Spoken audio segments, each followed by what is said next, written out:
Imagine this.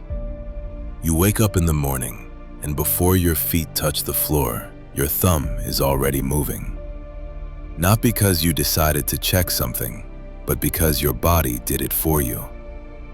A stream of images, jokes, outrage, beauty, tragedy, nonsense, all of it sliding past your eyes without friction. Nothing stays long enough to change you. Nothing asks you to stay either. You feel informed, you feel entertained, you feel oddly full, and yet, somewhere beneath that fullness, there's a quiet emptiness you don't quite know how to name. Now imagine someone telling you this isn't accidental, that this world wasn't designed to silence you with fear or violence, but to lull you into comfort, to amuse you, to soothe you, to distract you, until you slowly forget how to think deeply, how to feel fully, how to care for long. That was the warning. Not about tyranny through pain, but tyranny through pleasure. You live inside a strange paradox. You are freer than any generation before you, and yet you have never felt so mentally crowded, so emotionally scattered, so unable to sit quietly with your own thoughts. Why? Because no one is stopping you from thinking. They are simply making sure you never feel the need to. Ask yourself honestly, when was the last time you were bored, truly bored, without immediately reaching for something to fill the space? When was the last time you stayed with discomfort long enough for it to turn into insight? Silence used to be dangerous because it allowed forbidden thoughts to surface. Now silence feels dangerous because you've forgotten how to survive it. You don't live in a world where information is hidden from you. You live in a world where meaning is buried under endless stimulation. And the most unsettling part? You enjoy it. You don't feel oppressed. You feel entertained. You don't feel censored. You feel distracted. You don't feel controlled. You feel comfortable. That's the trap. Because when control feels like pleasure, you stop resisting it. When domination feels like amusement, you stop naming it.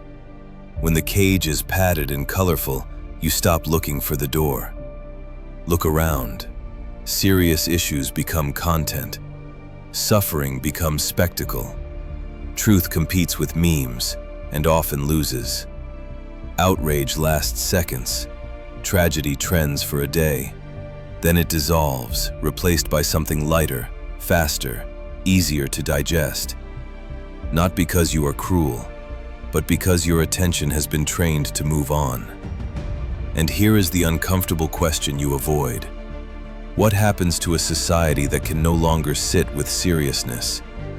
What happens when depth feels boring, slowness feels unbearable, and thinking feels like effort instead of necessity?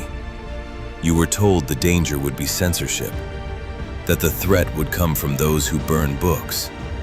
But what if the real danger is that no one needs to burn books anymore, because no one wants to read them?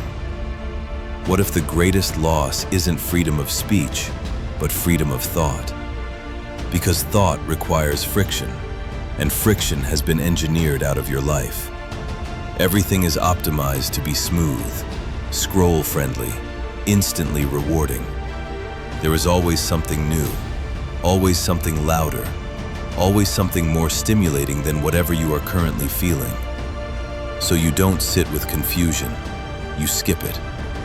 You don't wrestle with ideas, you sample them. You don't confront meaning, you consume distraction. And slowly, almost imperceptibly, your inner world begins to shrink. Not because you are unintelligent, not because you are weak, but because you are overfed. An overfed mind doesn't starve for truth. It starves for novelty. And novelty is endless. This isn't just a technological problem. It's a psychological one. The devices didn't invent this vulnerability in you. They simply learned how to exploit something ancient. Your mind has always sought relief from tension. Your psyche has always wanted escape from uncertainty, pain, and responsibility. What changed is not human nature, but the efficiency of its seduction. Aldous Huxley understood this long before algorithms existed. He saw that the most effective form of control wouldn't come from fear, but from comfort. Not from suffering imposed from outside, but from pleasure willingly consumed from within. Your mind is not built to resist endless stimulation. It is built to seek meaning through contrast, limitation, and struggle. When those are removed, the psyche doesn't become free. It becomes restless. Carl Jung warned that when depth is ignored, the unconscious does not disappear. It compensates. Ignored questions return as anxiety. Unfelt emotions return as numbness. Avoided silence returns as compulsive behavior. So when you never face silence, your unconscious never speaks. When you never face boredom, creativity never emerges. When you never face discomfort, growth never occurs. Your psyche adapts. It begins craving stimulation not because it is nourishing, but because it prevents something else from surfacing. Questions you don't want to ask, feelings you don't know how to hold, contradictions you don't know how to live with. Nietzsche warned that a culture obsessed with comfort would eventually lose its capacity for greatness. Not because it was oppressed, but because it became tired of depth. He feared not the tyrant, but the last man, the one who wants only ease, safety, and entertainment. The one who says, "We have invented happiness," while quietly hollowing himself out. This is the psychological root of your distraction. You are not unfocused because you lack discipline. You are unfocused because your inner life has been outsourced. Your attention has been trained outward, toward novelty, reaction, validation. Every scroll teaches your nervous system a lesson.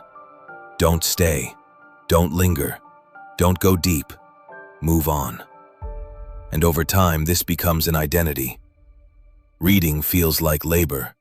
Thinking feels heavy. Stillness feels wrong. So you call it boredom. But boredom is not the enemy. Boredom is the threshold. It is the moment where, deprived of stimulation, the mind turns back toward itself. That is exactly why boredom has been engineered out of your life. Not through conspiracy, but through incentives. Platforms do not profit from insight. They profit from engagement. Outrage is profitable. Fear is clickable. Pleasure is addictive. Wisdom is quiet, slow, demanding. It asks you to pause, to wrestle, to stay, which makes it incompatible with systems optimized for speed. So the culture shifts, not by decree but by habit. Nuance becomes irritating. Complexity becomes suspicious. Certainty becomes comforting, even when it's false. You begin to prefer opinions that feel good over truths that feel difficult. Not because you are shallow, but because your tolerance for depth has been slowly eroded. The consequences do not arrive as collapse. They arrive as normal life. Attention shortens, memory weakens, emotion flattens. You still function, you still work, you still laugh, but something inside you becomes thinner. You skim instead of read. You watch at double speed. You feel impatient with anything that doesn't reward you immediately. Thoughts come, but they don't stay long enough to transform you. You don't think less, you think faster and shallower. Speed begins to feel like intelligence. Confidence begins to feel like truth. Emotionally, you react constantly, but rarely process. Grief becomes awkward. Silence becomes uncomfortable. Seriousness feels heavy. So you avoid them. And avoidance has a cost. Unprocessed emotions do not disappear. They accumulate. They leak out as anxiety without a clear cause, as restlessness no amount of entertainment can soothe, as a vague sense that something is wrong, but unnamed. This shapes society too. A population trained for amusement is easy to mobilize emotionally, but difficult to engage thoughtfully. Outrage replaces understanding. Tribalism replaces dialogue. Simplified villains replace complex truths. You are encouraged to express opinions, not examine them. To signal identity, not seek meaning. Even suffering becomes consumable. You scroll past pain the way you scroll past jokes. You feel something briefly, then you move on. Not because you don't care, but because your nervous system has been trained not to linger. A society that cannot stay with suffering cannot meaningfully address it. A person who cannot stay with discomfort cannot meaningfully change. Your sense of self begins to blur. When attention is constantly pulled outward, inner continuity weakens. Yesterday feels distant. Tomorrow feels abstract. Only the current stimulus feels real. Responsibility erodes, not morally, but psychologically. Responsibility requires memory, patience, foresight. But perpetual immediacy dissolves all three. This is how depth erodes without force. No one takes it from you. You trade it away, moment by moment, for ease. And the trade feels reasonable. After all, life is stressful. Why make it harder? But a life without depth does not feel light. It feels thin, busy, noisy, exhausting. Meaning does not come from stimulation. It comes from engagement, from staying with questions long enough to be changed by them. This is where rebellion begins. Not by deleting everything, not by escaping society, but by staying longer. Staying with a thought after it stops being pleasurable. Staying with a feeling after the urge to escape appears. This is not discipline as punishment. It is discipline as devotion. Devotion to what matters. You do not reclaim depth by rejecting pleasure. You reclaim it by restoring choice. By asking, am I consuming this because I chose it, or because I cannot tolerate the space without it? That question alone is disruptive, because it reintroduces friction, and friction gives traction. The mind does not need more stimulation. It needs containment. Boundaries where attention can settle. Limits where meaning can form. This is why stillness matters, why rituals mattered, why solitude was once sacred.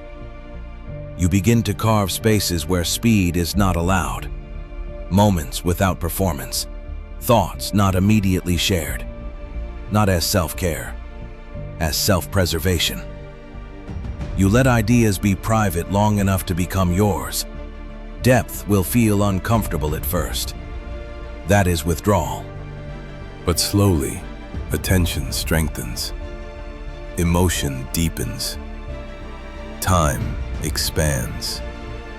You become harder to manipulate. Not suspicious, anchored. And here is the final truth. The danger was never technology itself. It was the kind of human being it makes effortless. A person who does not need to be coerced. A person who gives up depth willingly. The illusion you were given is that freedom means endless choice. Real freedom is conscious choice. The world is not taking your freedom. It is offering you a substitute. Comfort without meaning. Pleasure without depth. Stimulation without engagement. And the price is subtle. You pay with attention, with patience, with inner life. Until one day you realize you have been entertained through your own existence instead of inhabiting it. Awakening does not arrive as explosion. It arrives as refusal. a refusal to fill every silence, a refusal to treat boredom as emergency. You protect your attention the way previous generations protected truth. Quietly, deliberately. You remember that life is not meant to be consumed endlessly. It is meant to be met with presence, with seriousness when required, with courage when uncomfortable. The age of amusing ourselves to death did not arrive with chains. It arrived with comfort. And the moment you see that clearly, you are no longer asleep. You are awake inside your own life. And that, quietly, stubbornly, deliberately, is where real freedom begins.